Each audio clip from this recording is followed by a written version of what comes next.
Hey there folks, today I'm going to be cutting open a Mann oil filter to show you what's inside and how well constructed it is. We've been cutting open a lot of different brands of oil filters and showing you the inner workings of them, and we're going to continue doing that, and each individual video that we make will focus on one brand of filter. So let's get started. We're going to start cutting it open. So to cut it open, we have a pair of tin snips and a pick to pop it open if it needs a little assistance, and some needle nose pliers to do some bending, and utility knife to cut the media.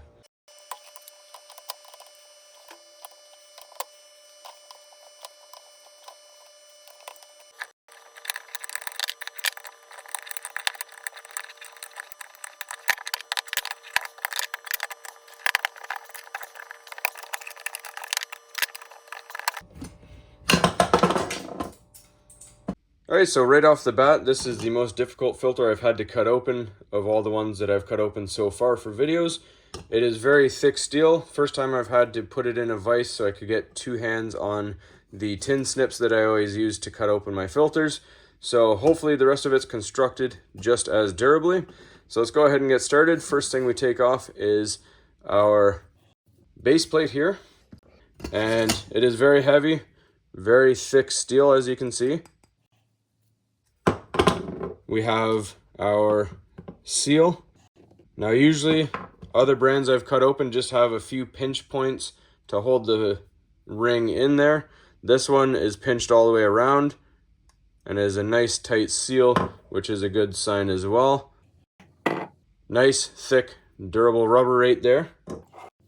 Then we have our anti-drain back valve, which also feels very nice and durable as well.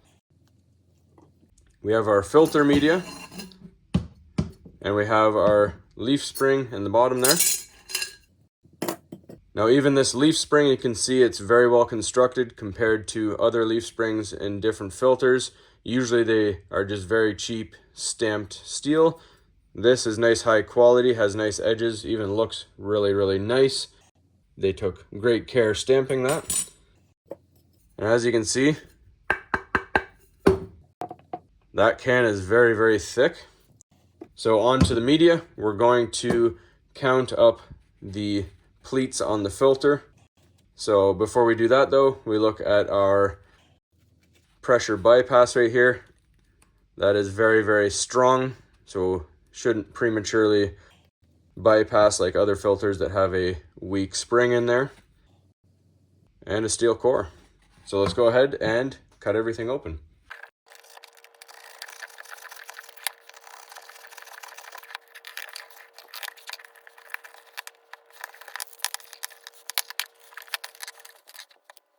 Alright, so as you saw, the core did come apart as I was cutting the filter media there. Now, I've had that happen on one other filter that I've cut apart. To me, that's not a good thing. I would prefer it to stay together. Other competitive brands, you can pry on the end caps and you won't be able to budge that free because the adhesive is so strong. So, my personal opinion, I'd rather have a stronger glue. It does exist, obviously. I'd rather have my core stick together. That would show a little bit better durability. Let me know in the comments what you think, but we'll take this as an opportunity to look a little closer at the core. We can see the center of it. It is stamped very well. There's no sharp edges on it. They take a lot of care all the way from, like I said, the leaf spring there, the stamping. This is perfectly stamped, no imperfections on it, and the end caps are nice and well stamped as well. A lot of care taken in that. Both are steel as well. We can also see the spring is nice with good tension. We can see closer up now how that works. So that's your bypass. This one, a little bit thin, but that's not a huge deal breaker. That's just what holds the pleats together. So all that's left is to shine a light through these pleats. If we look at them, it's not very thick. It's not considered a premium filter or anything like that. This is just an average filter, so that seems like an ideal thickness for an average filter. So let's see what we got with the flashlight.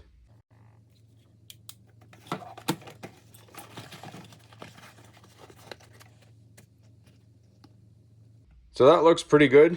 You obviously want to see light, that way oil can pass through. You don't see the individual LEDs like you do with other brands that are a lot thinner, so that's a good sign. And just the feel of the paper as well, it is a very quality feeling paper, not too dusty like other ones that I've cut open. All right, so just a general summarizing of what we saw while cutting this filter open. This isn't an engineering standpoint, this is just all personal opinion. The glue was the only thing that I didn't like about this filter. Everything else seems well constructed. Very, very thick wall can, good quality rubber, thick base plate, very well stamped core and leaf spring, durable bypass valve. Everything seems like they put a lot of care into it. I've had other filters as well that are dirty, and you can see maybe the factory was dirty. This one's very clean, smells very clean, doesn't smell like chemicals like other ones. So it seems like a lot of care is taken in their factory when they're building these things.